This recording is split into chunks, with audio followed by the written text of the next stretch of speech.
네, 사랑하는 성도님들, 오늘 9장 이제 후반절, 중반절로 이제 들어가는데요. 앞부분에서 앞을 못 보던 사람이 눈을 떴습니다. 그러니까 생명의 빛을 본 것이지요. 그런데 놀랍게도 그 다음에 이어지는 장면이 눈을 떴으면은 온 동네가 기뻐하고 찬송하고 이래야 될 텐데 그 다음은 조사에 들어갑니다. 예. 이제 경찰서에 불러놓고 조사받는 것처럼 조사에 들어갑니다. 13절 보니까 그들이 전에 맹인이었던 사람을 데리고 바리새인들에게 데리고 갔다라고 말합니다. 그러니까 빛을 본 사람이 기쁨의 자리로 나간 것이 아니라 종교 지도자들이 이제 재판하려고 신문하려고 조사하려고 하는 그 자리로 데리고 가는 것입니다. 그래서 참 인간이 그렇습니다. 빛이 임하면 어떤 사람은 기뻐하고 또 어떤 사람은 불편해지고 이렇게 갈린다는 것이죠. 자, 14절부터 16절까지 말씀을 보면 먼저 14절에 예수께서 진흙을 이겨 눈을 뜨게 하신 날은 안식일이다 라고 말합니다. 문제의 핵심이 눈을 뜬 것이 아니라 지금 안식일이었다라는 것이죠. 이들이 문제 삼는 것이 그것입니다. 바리새인들이 물어봅니다. 15절에 어떻게 보게 되었느냐? 그랬더니 단순하게 대답합니다. 그가 진흙을 내 눈에 바르매 내가 씻고 보나이다.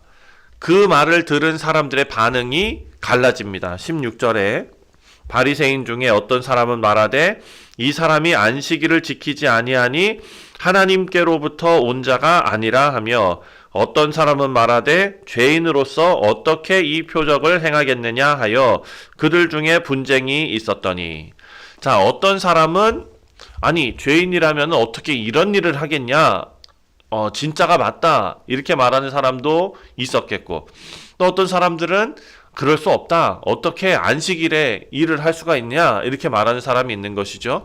이게 영적 어찌 보면 아이러니입니다. 눈먼 사람은 주님을 보게 되었는데 종교 지도자들 눈 멀쩡히 뜨고 있다 생각하는 사람들은, 본다고 생각하는 사람들은 진리를 보지 못하는 그런 상황이죠. 그러니까 이들에게 더 중요한 거는 뭐냐, 자기 밥그릇이었다. 자기가 지금 딱 군림하면서 권력을 행세하는 그 시스템 자체가 아무도 건들지 않았으면 좋겠는데 예수님께서 오시면은 다 흔들린다 그러지 않았습니까? 이게 지금 흔들리고 있는 것입니다. 예수님께서 빛으로 오셨는데 그 빛 때문에 이들이 가지고 있던 기준이 흔들리고 있습니다. 우리 사랑하는 성도님들, 하나님께서 일하시는 것을 보면서 혹시 이것은 내가 생각하던 것이 아니다, 혹시 내 인생에 하나님께서 그 변화시키는 그런 과정에서 이것은 내가 생각했던 것은 아닌데 이런 부분이 있다면 우리가 어떻게 해야 되겠습니까? 우리의 반응은 하나님께서 하시는 그 흔드시는 일에 무릎 꿇고 엎드릴 줄 아는 우리 지혜로운 성도님들 다 되시기를 주님의 이름으로 축원드립니다. 자, 17절 말씀을 보니까요. 17절에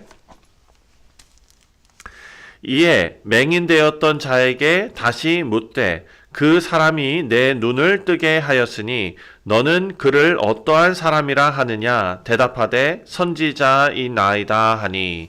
자, 너는 그를 어떤 사람이라 하느냐 했을 때 선지자다라고 말합니다. 이 맹인이 얘기하는 거예요. 근데 우리가 어제 묵상한 말씀에서 사람들이 이 맹인한테 와가지고 누가 뭐 어떤 일이 있었냐 물어봤을 때 이 사람이 예수님을 뭐라 그랬습니까? 그 사람 예수라 하는 이가 이랬습니다. 그 사람이에요. 그 사람. 그렇죠? 그런데 이제 시간이 조금 지나고 나서 뭐라고 고백합니까? 이제는 선지자다.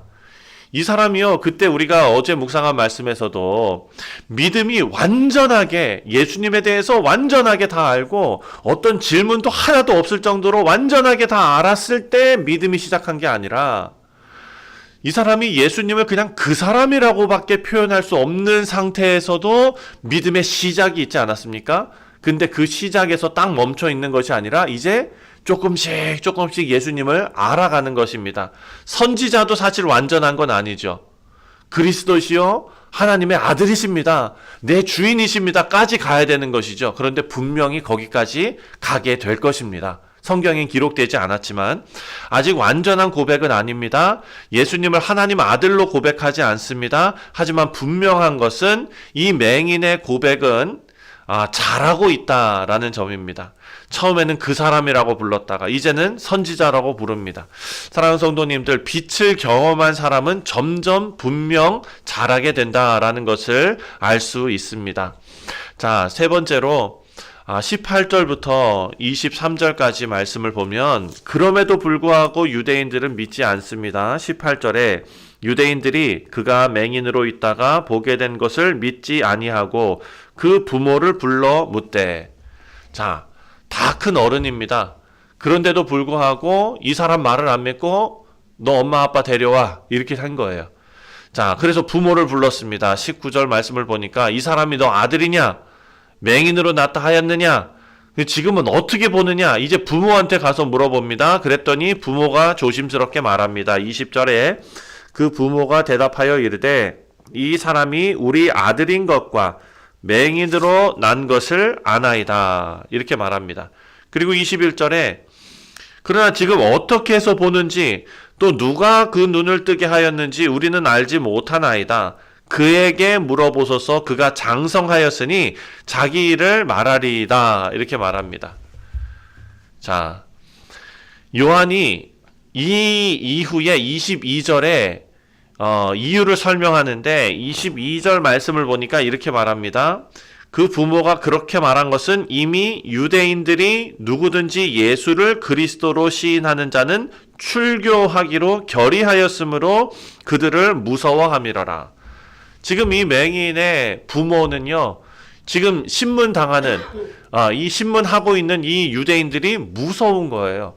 왜냐? 출교는 그냥 예배 못 드리게 하는 정도가 아닙니다. 이때 당시에 출교라는 것은 공동체에서 쫓겨나는 거예요, 아예. 그러니까 사회적으로도 고립되는 것이죠. 그래서 부모는 예수님께서 자기 아들을 고치신 것을 다 알죠. 왜 모르겠습니까? 그럼에도 불구하고 사실을 인정하면서도 예수님에 대해서는 침묵하고 있습니다. 참, 여기서 우리가 이 상황 속에서 발견할 수 있는 거는요, 눈을 뜬 아들은 점점 담대해지죠. 그 사람이라고 얘기했다가 이제 선지자라고 얘기합니다. 눈을 뜬 아들은 점점 담대해지고, 그리고 본래부터 눈 뜨고 보던 부모는 점점 어떻게 됩니까? 두려움으로 계속 입을 닫게 되는 그런 상황을 보게 됩니다.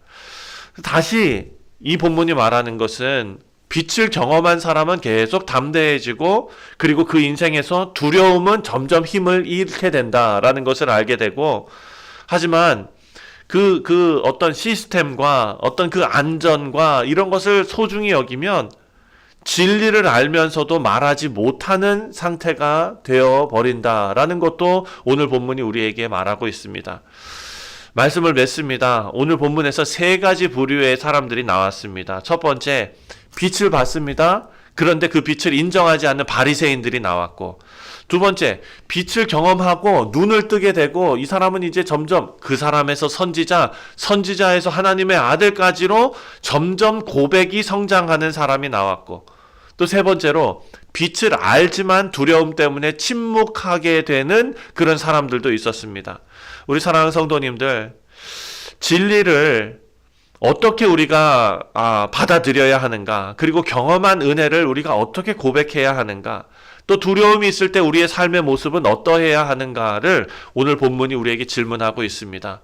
바라고 기도하기는 우리가 오늘 하루 살아가면서 두려움보다도 하나님께서 우리에게 주신 그 은혜를 경험한 사람이 조용히라도 진리를 붙잡는 자로 살아가게 하여 주옵소서라는 기도를 하며 오늘 하루 승리하시는 우리 모두 되시기를 주님의 이름으로 축원드립니다. 기도하겠습니다.